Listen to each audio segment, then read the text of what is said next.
The tilt is real. Xenex top of the table, undefeated until this point, and now MnM have put 2 fingers up and a red buff has entered the Tilt City. This is outrageous. Yes, indeed, Xenex are going to have to bounce back. This is where the mental fortitude that does indeed forge the very best of esports players is truly tested. You're 2-0 down. It's a best of 5. You'll be crowned the best in the UK and a spot in the Challenger Series qualifier if you forge this comeback, but my god, is it going to be difficult to demonstrate exactly what has happened and what will. My foreseers, none other than Ferndog and Scudzy. Gentlemen, good to have you back with me. And I do think that the discussion has to start with this, with not the Baron Steel in particular, but just how difficult this can be. Let's start with the player's perspective here, Serge. You have likely been in this scenario to some extent. Yep. Where something awful goes wrong. It's an error. It's someone's fingers are being pointed at each other. You know, I mean, one example. Team huddle from MnM. Yeah. Not a single player from Xenex moves as soon as that GG is called. Yeah, that you can't really be in that sort of a negative mindset in such a series like this. You're in the final series, you know, you have to give it all you can and sort of try and it's really easy to say, but it's really hard to just put your emotions aside and just focus on the game. But from my experience, when we were in the Prem in the last split, first game, when we win the first game, we start to build tempo. And the team that happens to be in the lead tends to be the team that has the tempo. They're the ones that are more hyped going into the next game. And yeah, and that's unfortunately not Xenex's side. Okay, so if I was to desperately search for silver linings, Josh, you're standing behind Xenex right now. Okay. You're holding a microphone, you're in their ears, and you've got 5 minutes to somehow remove all of this salt. It's very tough. It's one where you have to be able to be in a mindset which you can refresh and you can realize that they can still win the series. It's not over yet. Sure. And this game bears completely no relevance to the previous two. The bans can be completely different, the picks can be completely different. But when a player adopts the mindset of, oh, we got stomped last game, the same's just going to happen this game because of what happened in the last game. Sure. You have already lost before you start. And if they can erase that, if they can remove the fact that it is 2-0 and that this game is completely separated from the previous two, then there is a chance they can win. But it's very, very tough to clear that mindset so you're a completely non-biased kind of thought process. And a point raised by the coach actually behind MnM. I'm afraid his name does escape me. Do we have it? Will Frozen Dawn. Will Frozen Dawn, thank you. Yep. But he was talking to Adam, and his statement was that when you have a 2-0 advantage, you can play with a little bit more pizzazz. Of course, not verbatim. I don't think the word pizzazz would ever come out of his mouth.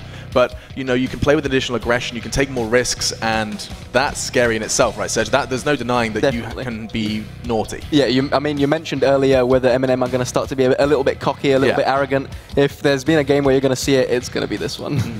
Does that start in the draft, do you think, Josh? Definitely. Of course, yeah. Let's kind of start the think tank with that one. You can see people want to carry the game now, probably. Rather than play for the comp, there may be people that want to show off what they can do. People show off their prowess on certain champions and actually kind of exacerbate their own ability to win the game solo as opposed to a team. And you may see some really interesting things on that front. Respect ban coming in straight away for Ludus. Or excuse me, Larson. My handwriting is awful. There it is. We're going to be seeing the Vlad taken away from him, and we're seeing Cat as well. Yeah, so great. So MnM have not really changed anything. Rinse and repeat, I guess. For them. I guess why change something that works? I mean, right? They broke, They don't want Backlund to play Katarina at all, and it's completely understandable. It's a champion that he can solo carry every single game on if he wanted to. Now we see with Camille ban, and as we should, rightly. I don't think Camille is like 100% pick ban anymore. She has been nerfed significantly from the original Camille on release. But when you play for a draft to enable her to be good, and then you give her away, that's when you're in a real situation, which is very, very tough for you. Ivan being the jungle that they respect the most by the looks of it, MnM, they don't want Sankas playing this, and they're happy to let him play earlier game things and hope that he's not going to be able to make things happen on those. So 0 change from MnM. I guess, yeah, the saying does go, if it ain't broke, don't fix it, and so far so good from MnM. It is Xenex that are forced to brainstorm, forced to innovate, forced to make a change, and we're talking of change. That Lulu is going to be another top contender. Josh, what's your thought process behind this one? This is the one that Xenex was scared of last time. That they didn't want MnM to get hold of the Lulu. This time MnM get hold of the Lulu. They're able to first pick that. Okay, so we're seeing something we haven't seen all series long, a Rumble.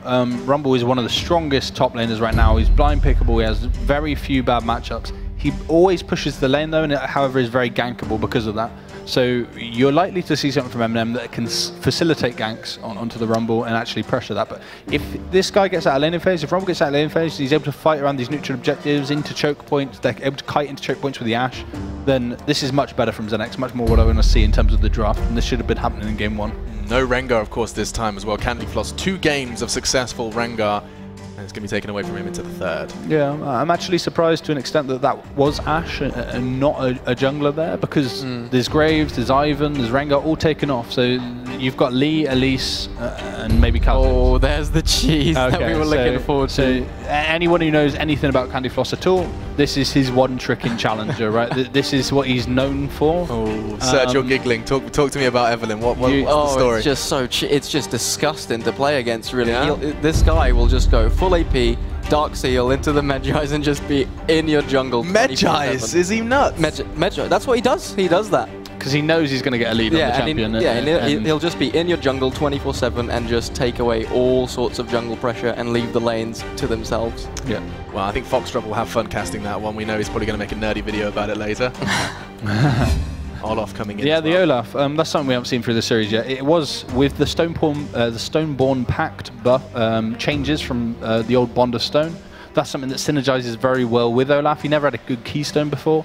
There's now a couple of differences, but there's a few people that aren't still sure whether Fervor or Stoneborn Pact is best. I think Stoneborn Pact is actually really good. It gives him 5% bonus maximum HP, and allows his team to heal off the targets he slows with his Q. So it's actually a very favourable mastery that he hasn't had since the old Strength of Aegis that got removed from the game. And now the final ban is to come in. What are you saying, making of the Nautilus? So the reason, like I was saying when we said about this Rumble, facilitating ganks onto the Rumble is the way you play against it. Otherwise, Rumble wins lane, and he is actually such a strong mid-game team fighter.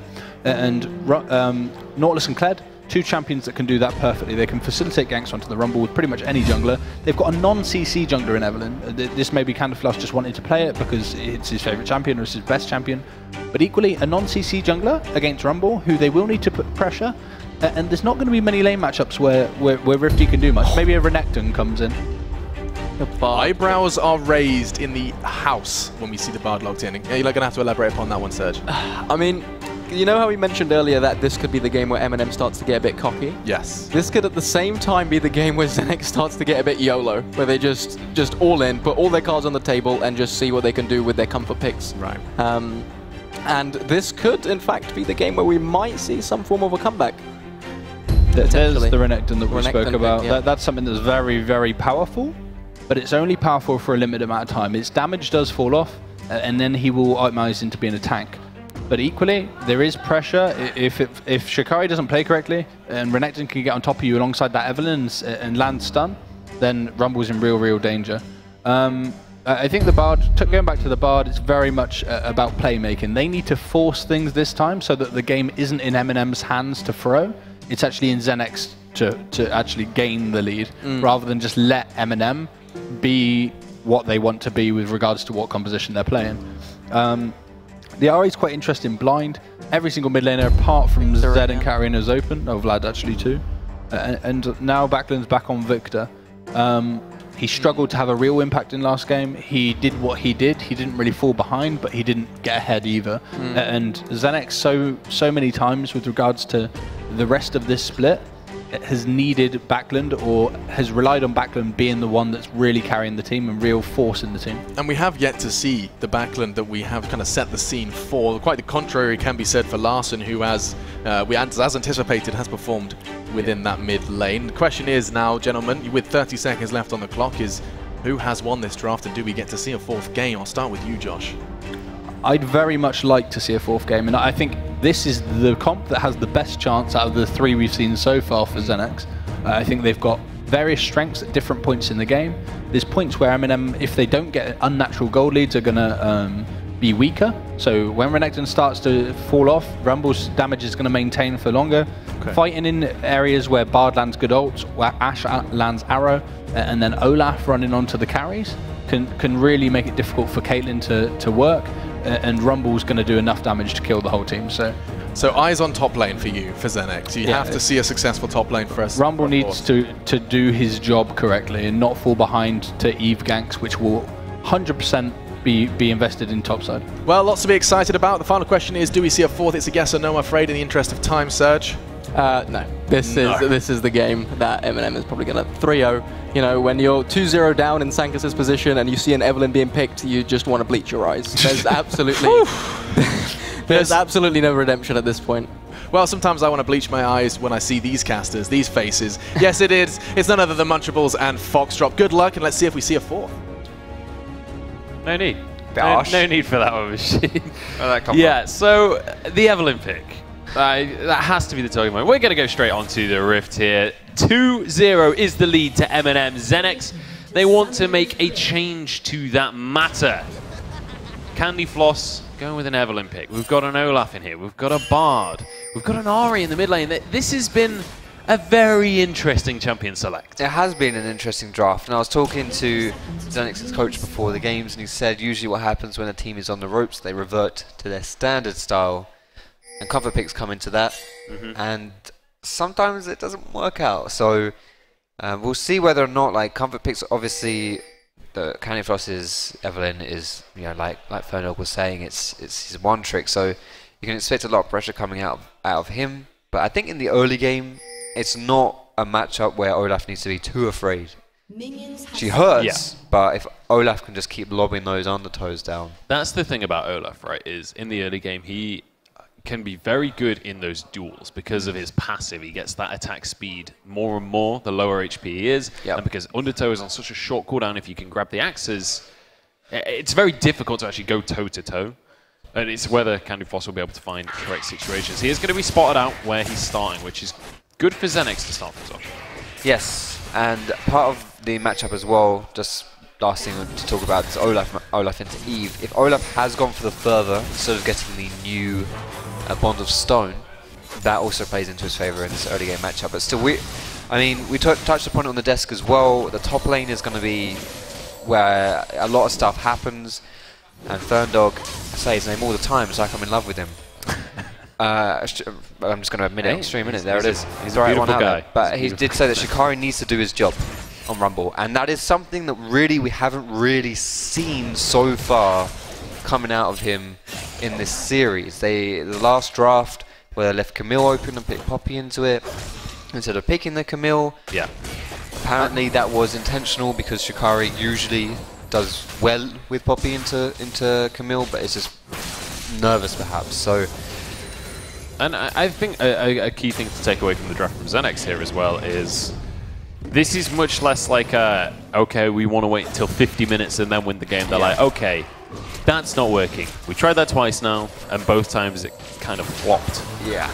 Now let's go with something a little bit more aggressive. Get the Rumble that can have that ridiculous teamfight presence. Get an Olaf that, in those skirmishes early on in the game, you can really run away with things. Yes, they do have a much better early game team in this, certainly compared to last game. So they should be able to get some more stuff done. There is definitely some pick potential and snowball potential to that degree as well. Ash arrows coming through are really good for picking people out, and they have quite a squishy team if Lulu can't ulti and if Renekton doesn't tank an Ash arrow. So also, super importantly, for the first time in this entire series, we saw the Rengar band away. We did see the Rengar ban.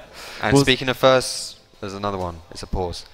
Yeah, there's the first pause coming through. I assume it's not a tactical pause since they don't exist in League of Legends.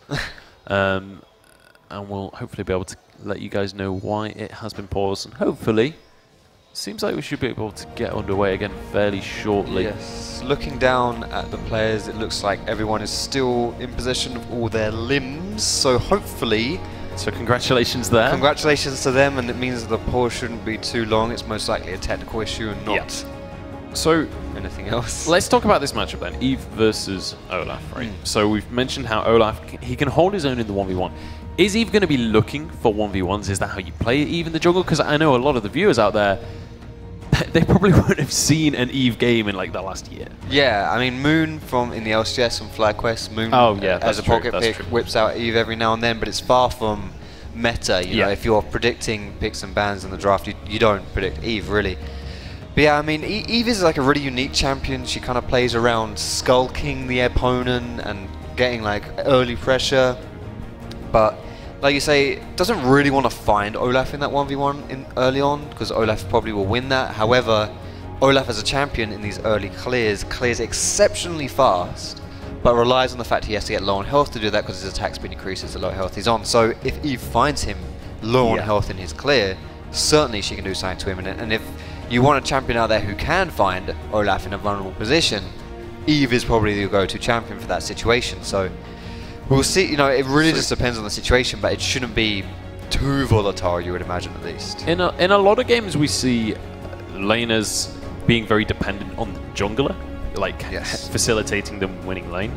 Do you think that role is almost reversed in this specific matchup, where it's kind of the jungler almost relying on help from the laners to make sure that he doesn't get taken up by an evelyn? Yeah, I mean, to a degree, yeah. We saw actually before this pause, we did see Shikari enter the jungle and put down, yes, that was intentional, put down a cheeky ward onto Eve's blue buff, just so you can spot her out. You can't ward against Eve. You could argue it's just a selfish ward, right? Instead of warding a lane, you ward her camps, because that's the only place you can see Eve. She's invisible when she's walking around the map, but she reveals herself when she's fighting people, so you ward her camps, and then you can see where she is. But you could also, that does obviously help Olaf, you know, if you can see, even if you put the ward down in the enemy, like around that blue buff area, you don't see Eve there, so you don't necessarily know that, you know, if Eve is invading or not, but you know she's not at the blue buff. So even if the ward doesn't see anything, it's like process of elimination, exactly, right? It's valuable information still.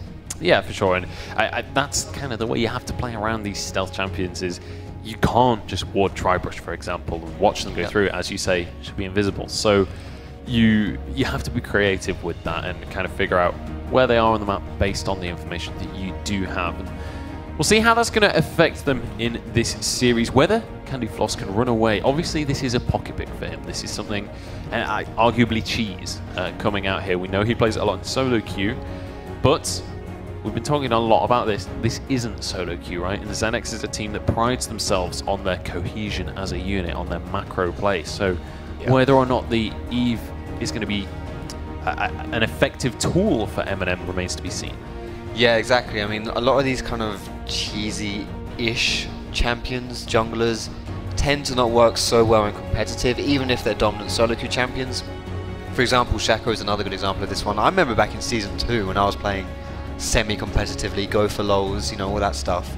Shaco was like really meta back then, like so strong for solo queue, but you couldn't pick him in a team game still because the whole game just changes really, and you can play around Shaco really easily. And I think it's part of the reason why Eve, in Korea at least, is, I believe she's the second most banned jungler, maybe the third one behind someone like Graves and Rengar, even though she's not particularly like meta in competitive scene, because for solo queue, she just destroys. Yeah. You know, it's like Zed as well. I mean, again, very situational in competitive, but I think even just in terms of the pick itself in draft, it's just intimidating, right? Because it's the same effect as like a Shaco, where you see it on the enemy team, you know that they're a god at Shaco. Yeah. You know that they're a god of Evelyn. When you see it on your team, you're like, there goes another 15 LP. The Riven, Shaco, Yasuo effect, you know, where you just see them on your team. Vayne. Where you're just like, okay, do we dodge this game? You know what, I'm feeling generous. We won't dodge this game. You get into game, and then 0-4 before the second minute. Yeah, you're like, as Scuzzy put it, you want to bleach parts of your body. Yeah. I mean, just not fun.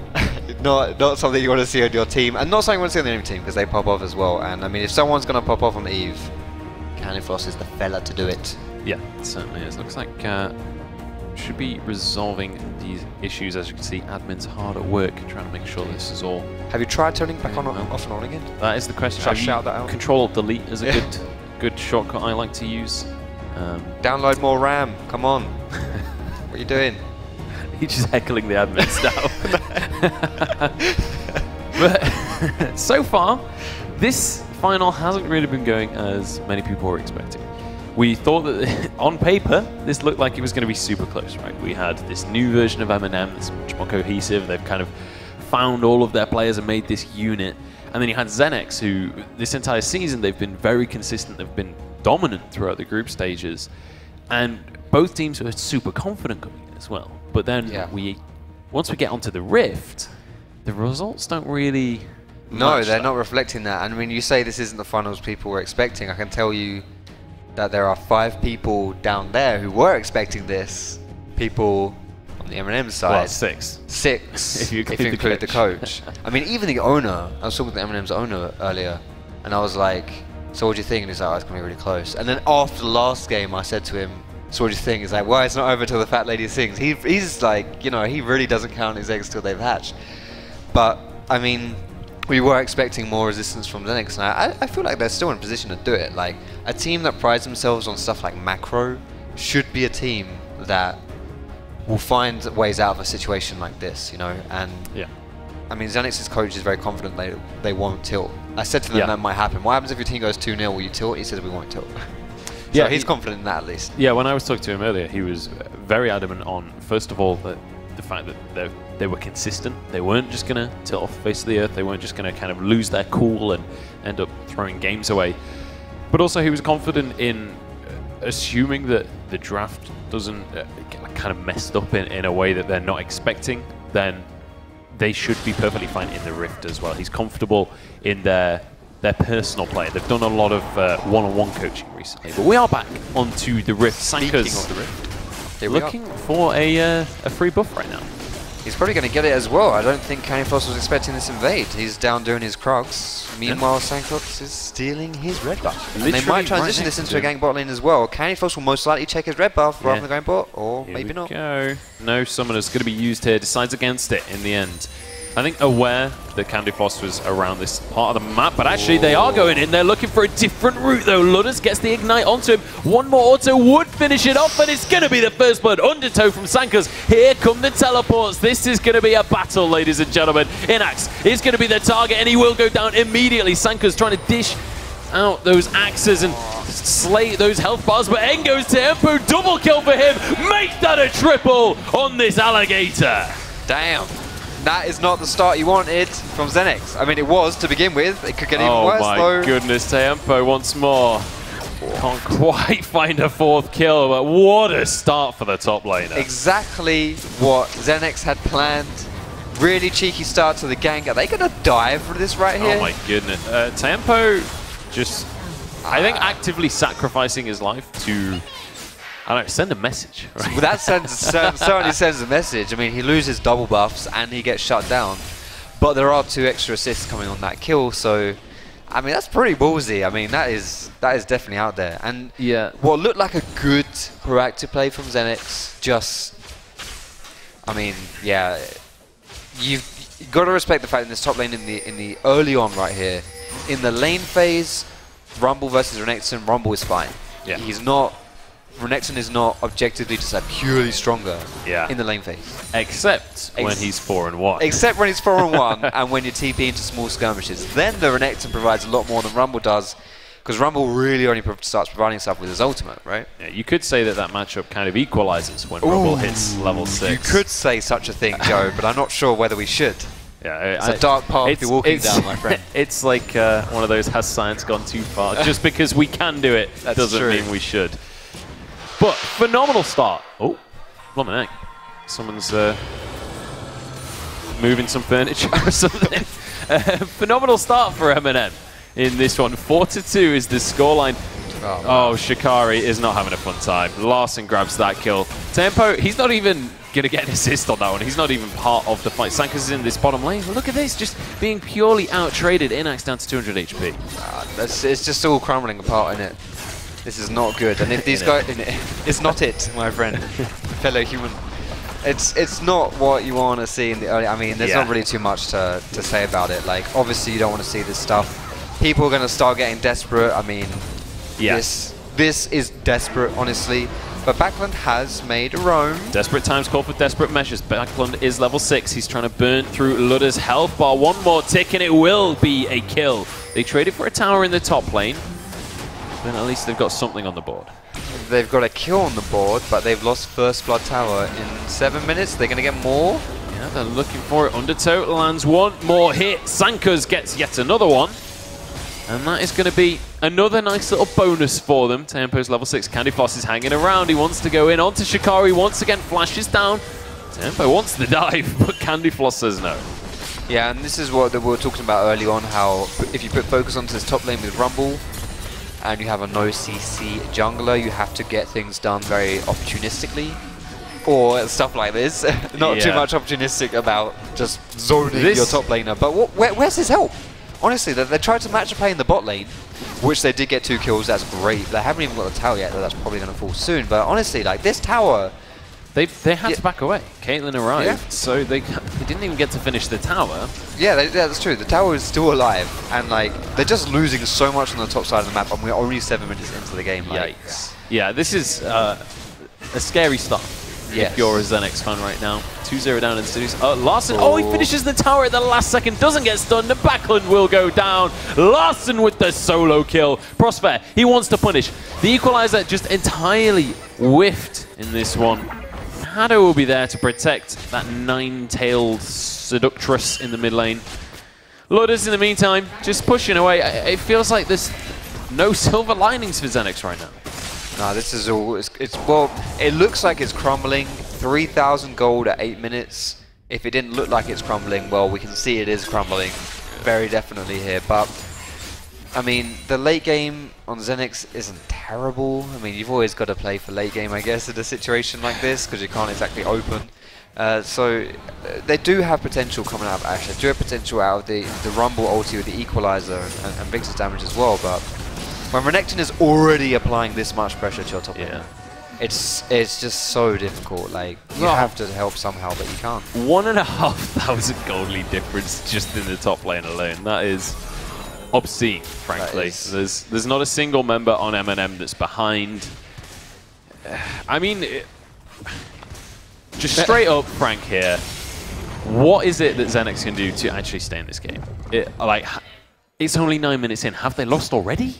I mean, if we're going from a scale of not lost to lost, they're heading down the loss, certainly getting that way. But for me, you have to stop what's happening top lane, because Rumble's going to die again. There it is. He's dead. Pretty much a dive, honestly. Like, he flashed over that wall. The only reason he didn't die under his tower was because he flashed away to try and survive. But Olaf hasn't been top once.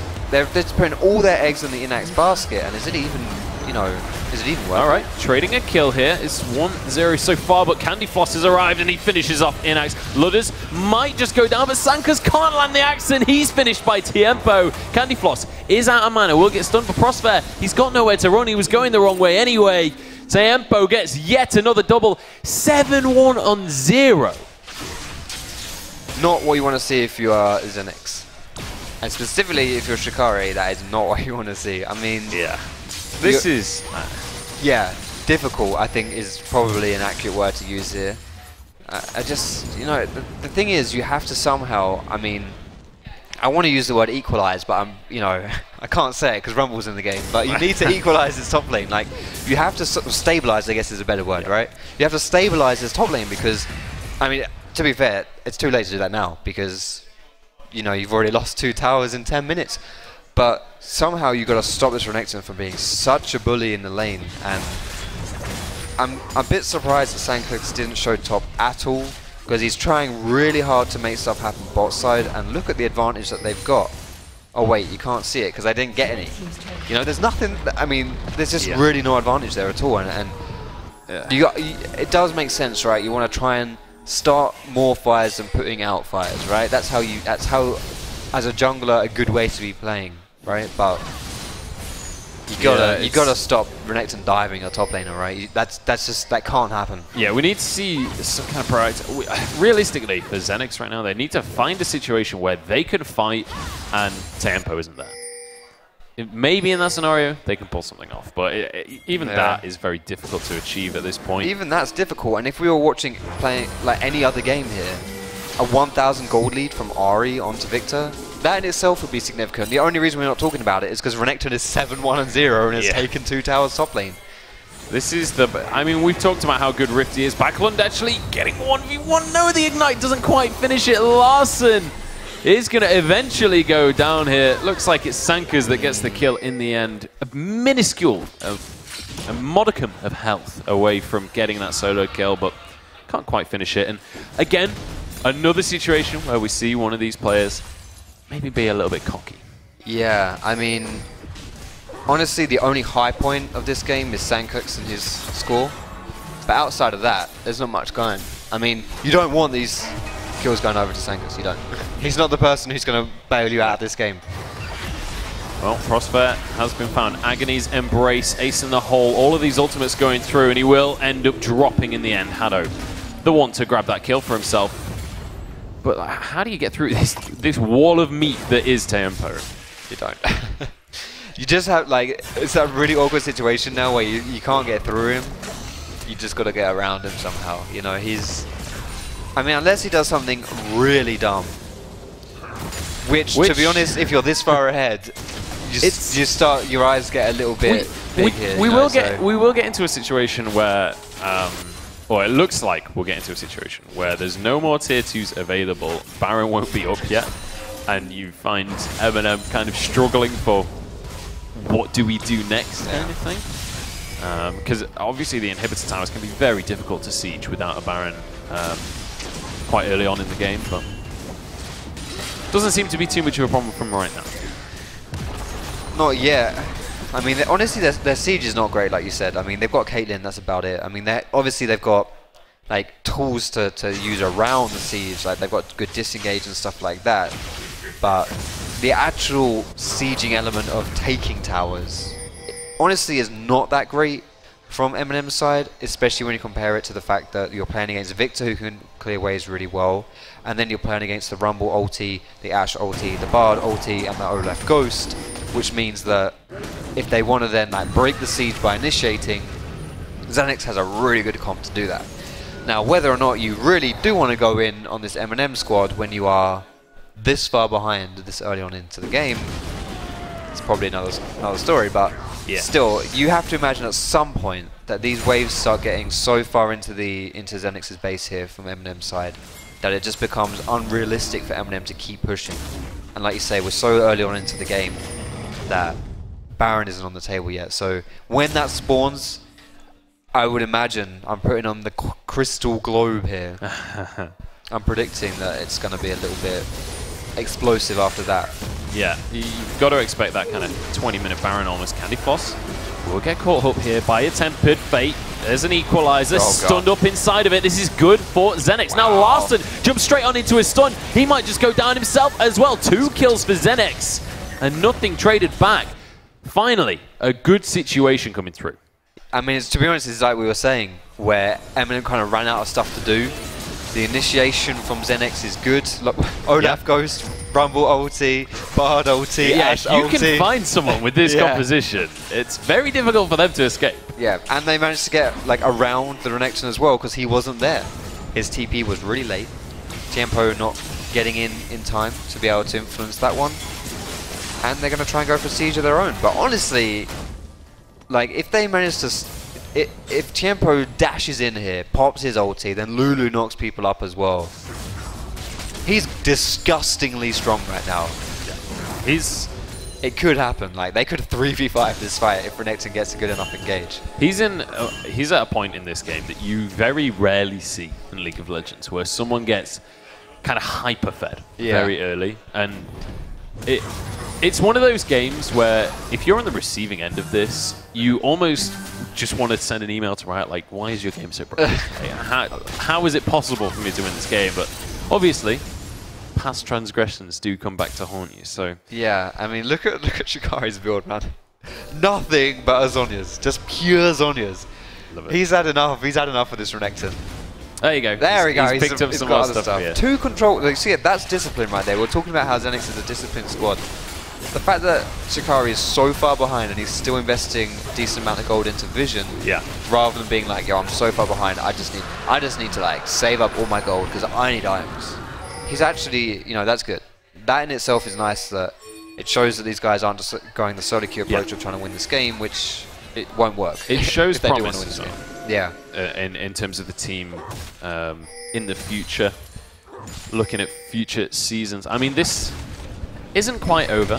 Things have slowed down significantly. The gold lead hasn't continued to extend, which is good news for Xenex. Tempo actually has been found here. I say he's been found. It's Backlund that's been found. There's another kill going the way of Candy Floss this time. Tempo now has been found. Ragnarok comes on through. Can they finish the Crocodile? Sankers can't land the undertow. And Tempo just says, see you later, alligator. He's out of there. And we might even get another kill going on. Oh, nice. Spicy. That's what we want to see. Oh, and the hill. You know what? That's good. Charm doesn't quite land as well. Sankers walks away. Good bit of stuff coming out there from Prosper to save his jungle. That's good. I mean, Prosper's ultimate landed them some kills in the past, and now it's denying kills as well. Best of both worlds. Here we go. Equalizer comes on in. They've got to look for Candy Floss here. Burning through with the flame. Whoa! Look at the damage coming out from Larson, and now Prosper. He's actually going to try and finish the kill. Does manage to get one. The Bard carry coming into play, but will go down eventually. Larson grabbing that kill, and now 4 members in this bottom lane. MnM set up the siege. Flash, Ignite combo coming out of the Bard there. Love it. I love Pretty ballsy, but, you know, he gets the kill. I wonder, I can't see the chat, but if there's not a worth in all chat right now, then I'm going to be very disappointed for Prosper. Yeah. That's definitely a worth play. Yeah, that's one of those bloodthirsty support plays that we all love to see. But 8,000 gold in favor of MnM still. 6 towers to 1. It's 1 dragon up as well. I didn't actually quite catch what the dragon was. It was a Cloud Dragon, I think. Okay. I'm not 100% sure, but I'm pretty sure it was Cloud Dragon. I mean, on the plus side of this is a monumental gold lead. It can't be understated. This is pretty big. But at the same time, they were really far ahead like 5 minutes into the game. I don't really, like, the gold lead hasn't really increased that much. Yeah. So, honestly, like, if they can just keep the gold lead at the same, then the later the game goes on, the better that will be for Xenex. And this is going to be an interesting one. If Xenex can pull this off, if they can find someone, this could be crucial. And here we go. Prosper jumps on through. Hado is going to sidestep away from the stun, though, so they don't quite find anyone with that old school Fnatic death brush. I mean, look at the side lanes, though. That's risky for all 5 of them to be mid because they've got 2 people pushing in side lanes. All MnM need to do is like stall it as best they can, but they might. I mean, Prosper still has his ultimate up, so he might be able to try and go for a play, but I don't know if that's really going to work. Maybe not. Maybe not. We'll have to see. Prosper has been on point, though, with those ultimates, with those Tempered Fates so far this game. As the red buff, sorry, looks to be stolen away here by MnM. Sankers wants to contest, but... Oh, he got it. There you go. Undertow comes on through. Candy Floss didn't have his smite. Sankers says, thank you very much.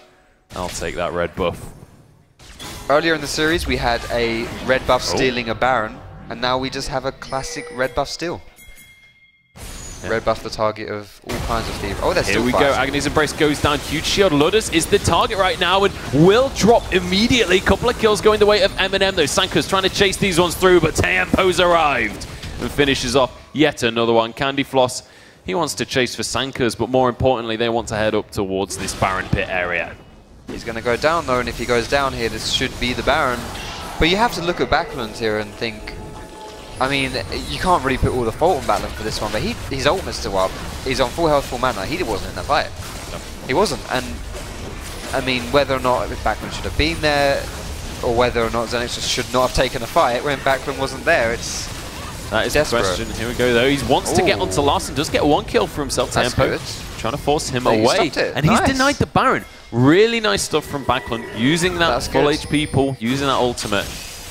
Denies that situation. It stops it getting worse. Stops the bleeding. Yeah, that's good. I mean, looking at Backlund's build here, it's very cheeky to rush a Lich Bane at this stage of the game, because Lich Bane, good item for fighting people and like bursting them down and probably going for them, but not good clearing out minions. Which is what they've been doing all game. But this is what we needed to see from Xenex right now. Just going for this kind of, how do you even describe this play? This is a Hail Mary, I think is the word. Candy Floss goes in, and actually he might just go down as well. Prosper, the first one to fall, but it's traded back. Sankers did use his smite to finish that kill, though. Will have to back away. Tempo going in. He can 1v4 this if he wants to. Shikari will drop in the end. Tempo gets his 8th kill of the game. And he's just slowly but surely ticking away at Sanker's health bar. There's a second one as he slices and dices. There's a kill for Ludus as well. And well, the emergency Baron, it was, you know, the idea was there. The idea was certainly there, but the execution, it wasn't much to execute, to be honest.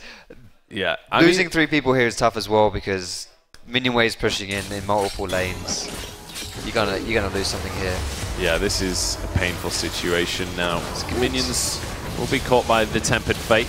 The siege will be denied for now. Tempo, he doesn't care about sieging. He wants to go for more kills, but Backland able to carry it away from him. I can't believe they're not gonna. Okay, there's the charm. Wow, Backland actually forced a flash there as well. That is surprising that they didn't lose anything here. Yeah, like, honestly, you've got to say, like, we keep on talking about Xenex macro. In situations like this, it kind of proves itself, right? Yeah. In that they aren't just losing these objectives. You'd see a lot of teams just bleeding objectives at this stage in the game. They are hanging on. Unfortunately, it's only by the skin of their teeth. It is, and I was talking about how the fact the gold lead was staying relatively the same the whole way through, and if they could just kind of keep it going at that pace, even though they're behind, eventually it would start working out for them. Oh my, look at the gold lead. But yeah. For Tempo. 7,000 to 12,500. 5,500 gold lead at 23 minutes in a singular lane. I don't think I've ever seen a lead that big. In 23 minutes, no less. No. He is 2 CS out of being Flame Horizon. And that is disgusting. 3.5 for ult. Oh, good fight, Backland. There's another pick. Candy Floss wants to go onto Prosper as well. Charm onto Shikari. It's going to be Azonya's, but he might have bought some time, but he hasn't bought himself any life right there. It is going to be yet another tower dropping now. The base has been cracked, and we're looking at inhibitors. 20 seconds on the respawns. With a minion wave, they could maybe look for more. I think they're just going to head to the bottom lane, though. Yeah, I mean, they've got this wave pushing in as well from Larson. This is the awkward situation here, is that if you want to hard defend, you can't get caught. But, I mean, honestly, Eve is very good at catching people, and this is why she's such a good solo queue champion. Organized teams and competitive, though, that kind of stuff shouldn't really happen, honestly. Like, that kind of catch is difficult to execute, and it shouldn't really have been executed like that, so... It's very difficult to kind of force that situation, but when it does happen, it just blows the base wide open. Xenex now kind of living on a prayer, and I don't know whether they can really come back from this. 15,000 gold is the deficit. 8 towers to 1. Here we go, though. They've got a double stun here onto Candy Floss and Larson, but they both walk away with their lives. Lud is doing the damage. Tempo's in the back line. Gets one for himself. Candy Floss is going to go down to Sankos. No, he's not. Survives with his life. Double kill comes through for Larson. Sankos, the last man remaining. But he's all out of juice and will go down. There's the ace, and with the supers pushing onto the Nexus towers, this is surely the game. It was a bit of a close fight. One of those fights where you think if you're not, you know, ridiculously far behind, you probably come off a little bit better from that. And you do have to give credit to Xenex for keeping, finding those windows, finding the proactive plays, but when you're this far behind. Here we go. 3 seconds on Inax right now. Good. It's got it. Prosper. Just trying to delay it. The Nexus very low. Can they finish this one off? They managed to get the kill onto Shikari. There's nothing Inax can do in the end. There it is. And the game will go the way of MnM. And they are our reigning Premiership champions. Really close game in the end. Not so much. We thought it would be. Yeah. But very well executed from MnM. We thought it was going to be an incredibly close series, but MnM, honestly, they smashed this one out of the park. This is a solid home run from them. 3-0 scoreline in the end. You can see them going for the handshakes. But just honestly, very impressive performance from MnM. And I think kind of showing up today here in a way that a lot of people didn't expect. No, absolutely not. I mean, this is one of the interesting storylines where you never really knew who were the underdog. Because talking about pure standings, Xenex had lost. Genuinely had not lost a single best of 2. They'd drawn 1. Yeah. But their series against MnM, it wasn't the correct roster, and there's like this is the thing.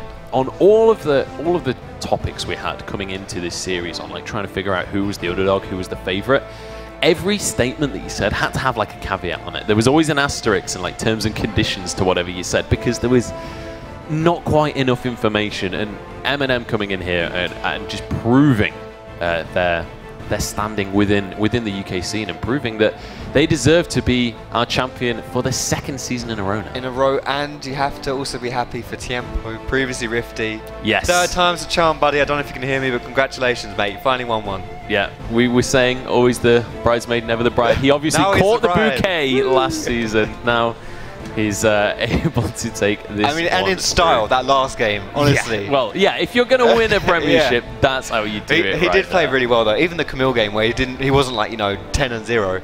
He was still like a really huge driving factor. The first game he had a CS lead as well, was out pressuring Shen on Poppy. So yeah, well deserved, you have to say, for Tiempo. It's been a fun series to cast, albeit one-sided, but we have our winners standing by on stage. So let's see how MnM are feeling after that commanding victory. Thank you very much, fellas. Audience, please make a huge amount of noise for MnM Gaming, your Premiership champions! Wow, wow, wow, wow. Candy Floss, it feels like only a few minutes ago we were stood here talking about this final layout before us. You've done it, 3-0. How is the team feeling right now? The team's feeling amazing, and I just want to tell everyone a quick story in the stands. So when Prosfair bought some lessons from LS, he said to LS that they'll be playing in the Challenger Series qualifier. So I just want to say sorry to him for denying him that opportunity. I love it, salty. Let's talk about the 3-0, because if you look back, Xenex, I think only dropped 2 games at the entirety of the spring games. You guys come through win 3 back-to-back. Where do you think it went so right today? I think that for us, the regular season was hard because we had a lot of roster issues, but like we really buckled down coming into the tournament, and our hard work paid off. Now, you've got CSQs coming up. You must be over the moon, overjoyed. This is a really convincing win for the team, and you fellas must be over the moon. How do you approach the CSQs when you go to them? Well, CSQs will be hard because there's a lot of Koreans, so I mean, we're just going to do our best that we can. And in terms of the team today, is there anyone that stands out in particular for you, Candy Floss, who has been kind of an MVP as such out of the team? I think the first game, Larson on Vladimir, and then from that point we all just came together as a strong unit, and that it showed in our gameplay. And in terms of celebrations tonight, do we go out? Do we live at large? How are we celebrating? I'm not sure. It's not the best place to go out and party, so we'll see. They'll postpone it for another time, somewhere else, a bit more glamorous. Guys, this is that moment, everyone that you've been waiting for as well. I'm going to invite you all to go and claim your trophy. When you're ready, guys, do make some noise once again, audience, for your champions, MnM Gaming!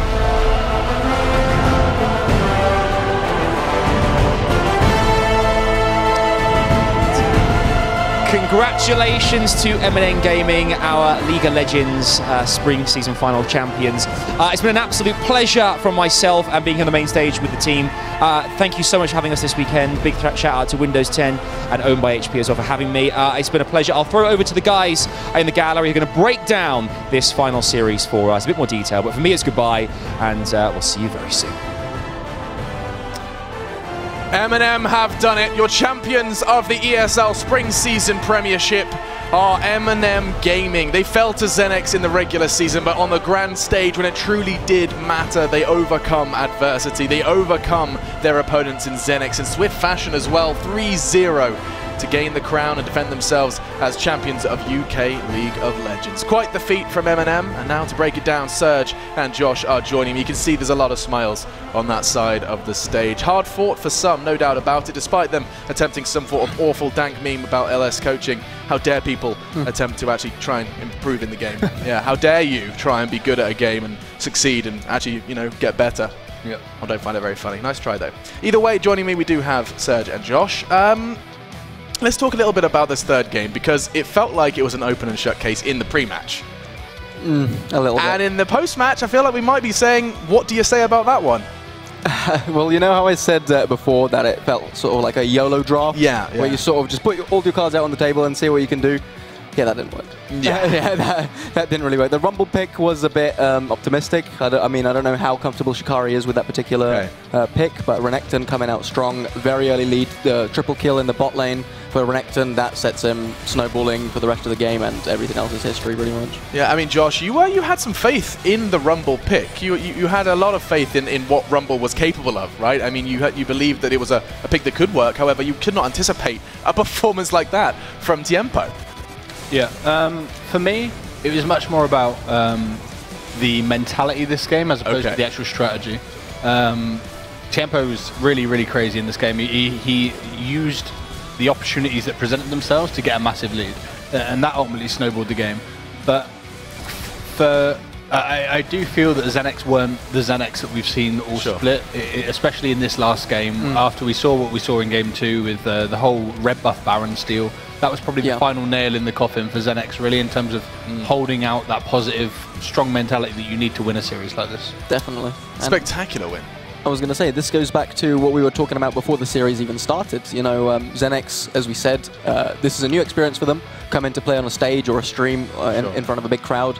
And we were saying they might not perform as well as they could online as they did offline. And so this might not have been their best performance, but still, this was still a great learning experience for them, and maybe we'll see them again in the future Premierships. And I do think that there is a search for silver linings that we can go for. In fact, there are still some members in the crowd. We've been given these little Maokai. Should we go throw them at them? How's your arm, boys? Let's just quickly. Why not? All right, if there's anyone down there, good luck. Oh, good aim. I think we've got a good bouncer actually into an admin's pocket. Yeah, I saw that. I did. Anyway, Maokai's aside, I think there are some silver linings to be found from Xenex here, Josh. I mean, if you were to sit down with them, you can review those. There's a lot to be learned from those 3 games of League of Legends. 100%. And I'm hoping that they realise that. Sure. They're able to go back to the drawing board. What can we do next split or next ESL Prem season? We're going to go at it again. We were so close this time. We can improve that little bit. That's going to take us to that next step. And I really hope that they do that. This is something that a lot of UK teams have failed with in the past. They fail to stick together when things aren't going quite right, and they look for the greener grass, so to speak. Sure. But MnM are always a team that turn up when it matters, and whether it's a slightly different variation on the old rosters of MnM, they did it last season, they've done it again, and as a result they've retained their championship. Yes, defended their title as ESL Premiership champions. Big stuff from MnM. And now we're going to head over to a champion of our own. Derry standing by to break down our final game. Dude, what have you got for us over there? Well, perfect fairy tale story for MnM here, of course, taking the clean and easy 3-0. But there's a little bit more to it that we need to analyse there. Of course, the hero of these games looked like Tiempo on that Renekton in the top lane, but let's have a little look into Candyfloss in these games here. Made some big impacts where you might not necessarily expect it here. All looks great for Xenex at the very, very start, but very, very quickly the TP comes in from behind from Renekton after this first kill, and it's quite apparent what's going to happen next. However, watch off to the left-hand side here. You'll see Candyfloss appear just from the top of the screen in a second, and this is where the magic really starts happening. With the 1 kill helping out to Tiempo in the first place, they follow up and clean up on the next 2 as well, just as you probably expect. Candyfloss very much so well renowned for his Evelyn, showing exactly why in this game as well, joining hands with Renekton, getting him a triple kill, and that really was the start of the fairy tale ending that these guys envisaged in the very, very first place. Almost getting the kill on Shikari here. They do later on get it at the cost of Tiempo's life, of course, as we saw. Now, this is kind of where things get interesting. You know that the top lane is very fed. You know Renekton is in a very, very scary state, so what do? You pile focus elsewhere. If only it was as simple as that sometimes. This is the one case where it did work out for them. Battleland having to burn an awful lot to get Ludez here, but you don't get that much gold for killing someone who's not particularly fed. You know where the gold is sat, and that is in the top lane on that Renekton. Here, a nice little pick-off for them. This really was the only instance in this game where they looked to have any particular promise, to be honest. And here you just see the raw domination coming out of the Renekton. Super easy dive for him there. No problem at all. Walks away with a good chunk of health. Does have to flash after him, of course, to get that kill. But no problems at all for him. This one here, again, a great example of them both doing it once again. It's all about this combo of Candyfloss and Tiempo. They said it in the interviews. They pair off very, very well together. And that's exactly what we saw in these plays. Almost getting themselves caught out, but worked out quite nicely. And here, this is brilliant. You think Tiempo's going to get caught out. At the last second, it manages to dash away. Then cooldowns coming up just nice for him. And Sankus not managing to pick up anything off the end of that. Now, this play here is another interesting one too. Candyfloss had just died, but he'd done so much damage. Look at the health bars up here on the top and elsewhere too. Again, it looks all like it's Tiempo's game, but in fact, it's him and Candy Floss just working so hard together to really bring their team through and bring this one out on the 3-0. Just very, very cozy, very, very comfortable game for them.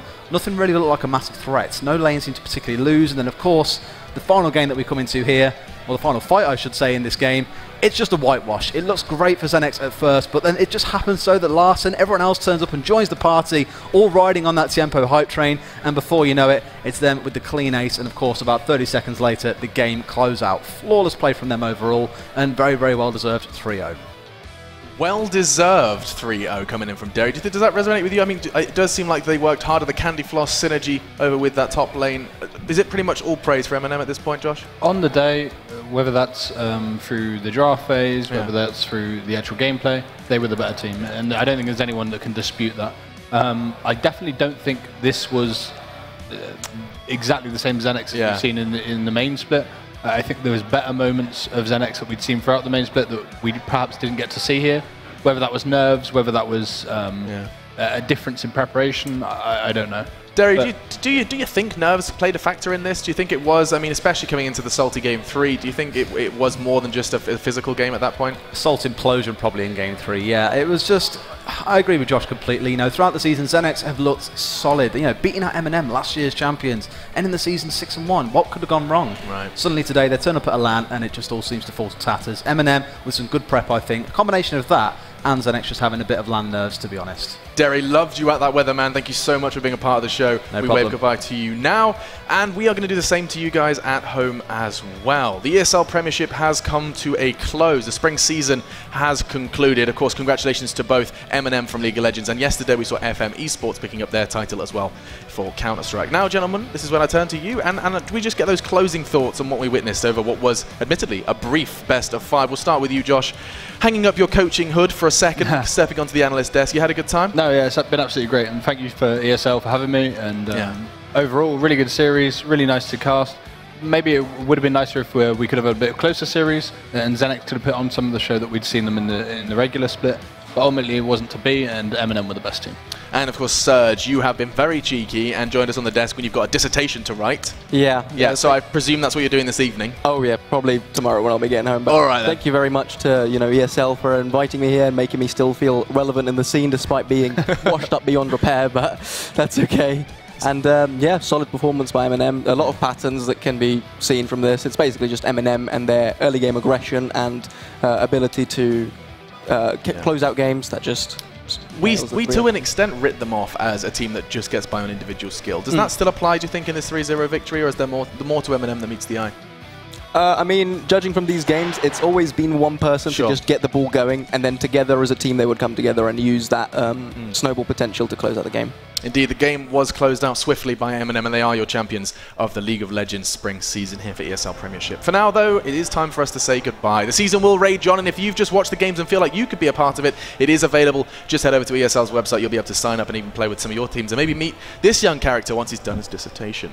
And if we'll see if we can get you back in that Excel shirt. Either way, we are going to say our goodbyes. For now, though, a reminder about the Omen giveaway we are doing. And now is your last chance to enter. You've got no excuses. Do be sure to head over to esl.pm/Omen giveaway for all of the details on how to enter and what you can win. It's a big, beefy PC, £1,500. It's got 1070, 16 gigabytes of RAM, the whole shebang in that bad boy. So you go grab that, and there's even a 10% code available as well if you fancy treating yourself. It's esl.pm/Omen offer one last time to get 10% shaved off of your price. All right, with all of that said and done, a big thank you to all of our sponsors that made this event possible: AOC, Logitech, SanDisk, Need for Seat, Windows 10, and Omen by HP. It's been an absolute pleasure hosting this one and experiencing some of UK's brightest esports talents. For now, we do say goodbye, and we hope to see you next time for more from the ESL Premiership.